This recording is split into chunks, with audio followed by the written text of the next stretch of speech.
साथियों, आप सभी को मालूम है, और इस बात को समझाने से पहले ना मैं आपको थोड़ी सी भूमिका बनाता हूं और फिर उस भूमिका से आप आगे बढ़ेंगे। साथियों, आप जानते हैं कि अपने घर परिवार में जब भी कोई बड़ा कार्यक्रम होता है और बड़े कार्यक्रम के अंदर हम बड़े सारे गेस्ट को इनवाइट करते हैं।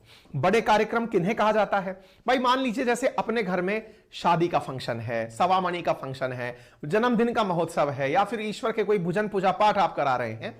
सामान्यतः शादी में ऐसा देखा जाता है कि आप बहुत सारे लोगों को इनवाइट करते हैं, आप होस्ट होते हैं और आप बहुत सारे गेस्ट को इनवाइट करते हैं कि सर जरूर आइएगा, आप अगर फंक्शन में आएंगे तो हमारी शोभा बढ़ेगी, हमें अच्छा लगेगा, आप आएंगे। और उसी समय कुछ लोग ऐसे होते हैं जो आपके फंक्शन में अपनी अहमियत बताने का प्रयास करते हैं। हां, हम आएंगे तो वैल्यू आपकी बढ़ेगी और आपकी वैल्यू हम ऐसे ही बढ़ जाने दें, मतलब कुछ भी है आपकी वैल्यू को हम यूं ही बढ़ जाने दें, ऐसा तो हम नहीं होने देंगे। इसका मतलब क्या है? कुछ लोग उस फंक्शन में रंग में भंग डालने का कार्य करते हैं। इवेंट होने वाला है, गजब इवेंट है G20। आप में से पता नहीं कितने लोगों को यह बात बड़ी लगती होगी, लेकिन यह इतनी बड़ी बात है कि देश के अंदर दुनिया के 20 बड़े राष्ट्राध्यक्ष इस साल देश में होंगे और उनके आने से पहले उनके तमाम मंत्री साल भर देश में होंगे। अभी कुछ दिनों पहले 25-26 फरवरी के अराउंड बेंगलोर में पूरी देश 20 जो बड़े देश हैं उनके वित्त मंत्री थे। अभी होने वाली है बैठक 3-4 तारीख के दौरान, उस दौरान सभी जितने भी G20 कंट्रीज हैं या जो ग्रुप्स हैं, इनके वित्त मंत्री विदेश मंत्री भारत में होंगे।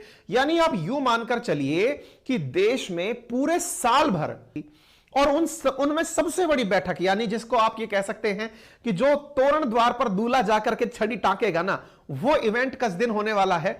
वो इवेंट दिसंबर फर्स्ट वीक में होने वाला है, जिसमें सारे राष्ट्राध्यक्ष आएंगे।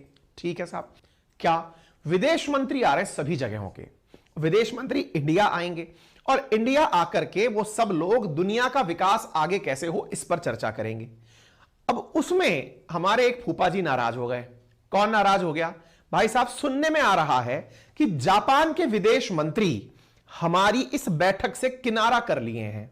किनारा से मतलब है उन्होंने कहा कि मैं नहीं आ पाऊंगा, मेरी जगह जो उप विदेश मंत्री हैं या कोई डेप्यूटी लेवल का जो मंत्री है वो आ पाएगा। मैं आपको पहले ही बता दूं, हमारे फूफा जी बड़े अच्छे हैं। जापान से हमारी इतनी मित्रता है कि ये आपको पहले से पता हो, ये हमारा स्ट्रेटेजिक पार्टनर है। इसके साथ 2+2 डायलॉग हम करते हैं, मालाबार एक्सरसाइज हम करते हैं। भारत का स्ट्रेटेजिक मित्र होने के नाते जापान हमारे पास बहुत जबरदस्त तरीके से इन्वेस्टमेंट लेकर आता है और भारत भी उसके साथ में बहुत अच्छे व्यापारिक संबंध रखता है। और इस बीच में अगर ऐसी जानकारी आ रही हो तो दुनिया को खटकेगी जरूर कि भाई हो क्या गया, ऐसी स्थिति क्यों बिगड़ गई।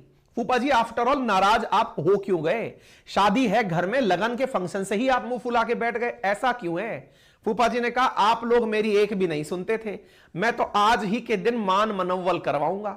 फूफा की देखा देख और भी रिश्तेदार सोच रहे हैं हाँ हाँ हाँ हाँ, मुद्दा तो सही है, बिगाड़ो इंडिया का काम बिगाड़ो, लेकिन इंडिया हल्का नहीं है भाई साहब। अगर ये रौद्र रूप धारण कर लिया, रिश्ते बिगाड़ लेगा सबसे, और रिश्ते बिगाड़ लेगा तो फिर मामला बिगड़ जाएगा। मतलब आप समझ रहे हैं।